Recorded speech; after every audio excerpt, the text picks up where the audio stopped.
अब आफताब ने अपने जुर्म को छुपाने के लिए श्रद्धा को 35 टुकड़ों में बांट दिया। प्यार के 35 टुकड़े। ये कहानी है आफताब और श्रद्धा की। आफताब और श्रद्धा मुंबई में रहते थे और मुंबई के एक कॉल सेंटर में साथ में काम करते थे और वहीं उन दोनों का लव अफेयर हुआ। आफताब एक मुस्लिम बैकग्राउंड से था और श्रद्धा हिंदू परिवार से थी और इसीलिए श्रद्धा के परिवार वाले आफताब से शादी के लिए राजी नहीं हुए, मगर श्रद्धा आफताब से बेशुमार प्यार करती थी, इसलिए वह अपने माता पिता के फैसले के खिलाफ जाकर आफताब के साथ लिविंग रिलेशन में रहने लगी। मगर श्रद्धा के माता पिता को उनका लिविंग में रहना पसंद नहीं था, इसलिए श्रद्धा और आफताब दिल्ली में आकर रहने लगे और अब श्रद्धा आफताब को शादी के लिए कहने लगी, मगर आफताब हर बार मना कर देता था और बात को टाल देता था और ऐसे ही कुछ समय बीत जाता है। और अब श्रद्धा जब भी आफताब को शादी के लिए बोलती तो आफताब श्रद्धा से मारपीट करता और शादी के लिए इनकार कर देता था।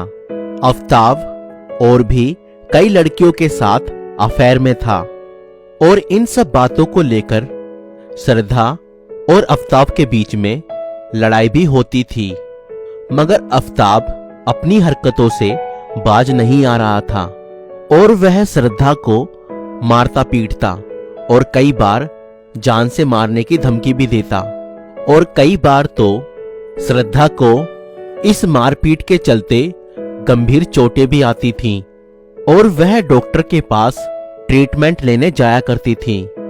एक बार आफताब के दोस्त ने आफताब को किसी और लड़की के साथ पकड़ा।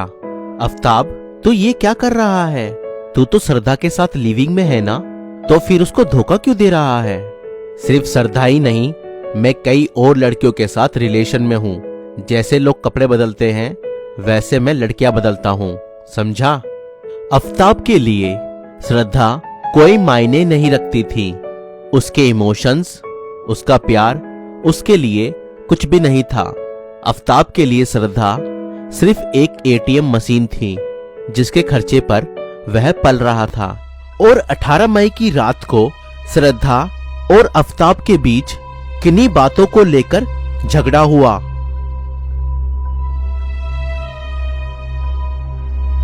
और उसने श्रद्धा को गला घोंटकर मार दिया।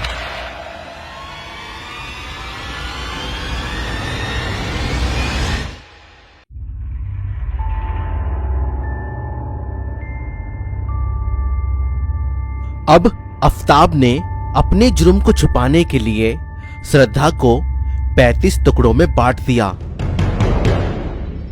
और फिर उसने श्रद्धा के शव के टुकड़ों को फ्रिज में रख दिया और हर रात 2 बजे उठकर श्रद्धा के शव के अलग अलग टुकड़ों को एक बैग में डालकर उसे जंगल में ले जाकर फेंक देता था।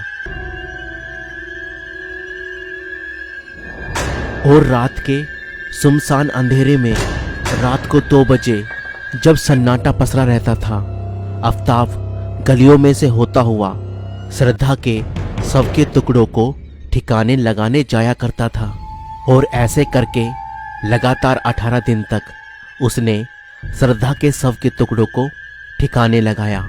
अब श्रद्धा का आखिरी टुकड़ा बचा था जिसको आफताब ने अब तक संभाल कर रखा था और हर सुबह उसको देखा करता था और उसने उस टुकड़े को लिया, उसका मेकअप किया। शादी शादी शादी। और आफताब ने श्रद्धा के उस आखिरी शव के टुकड़े को ले जाकर जंगल में फेंक दिया। 6 महीनों बाद श्रद्धा के दोस्तों ने श्रद्धा के फोन ऑफ होने की खबर उसके पिता को दी और श्रद्धा के पिता ने दिल्ली आकर श्रद्धा को ना पाने पर श्रद्धा के गुमशुदा होने की रिपोर्ट पुलिस स्टेशन में दर्ज की और पुलिस ने आफताब को गिरफ्तार करके उसे 5 दिन के रिमांड पर लिया और पूछताछ के दौरान आफताब ने सारी हकीकत पुलिस और श्रद्धा के पिता को बताई कि कैसे उसने श्रद्धा को मारा। और आज पुलिस इस मर्डर केस को सुलझाने में लगी हुई है।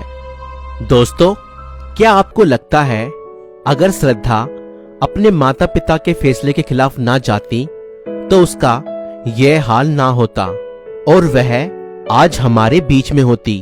अपने माता पिता के फैसले का सम्मान करें और अपने माता पिता के फैसले के खिलाफ ना जाएं। कोई भी माता पिता अपने बच्चे का बुरा नहीं चाहते। कुछ दिनों के प्यार के लिए अपने माँ बाप के प्यार को ना भूलें। दूसरों से ज्यादा अपने माता पिता पर विश्वास करें। वह आपके भविष्य की चिंता आपके लिए आपसे ज्यादा करते हैं। अगर आप हमारी इन बातों से सहमत हैं तो इस वीडियो को लाइक करें और इस वीडियो को ज्यादा से ज्यादा लोगों तक शेयर करें और आप इस विषय में अपनी राय हमें कमेंट कर सकते हैं। वीडियो पूरी देखने के लिए आपका धन्यवाद।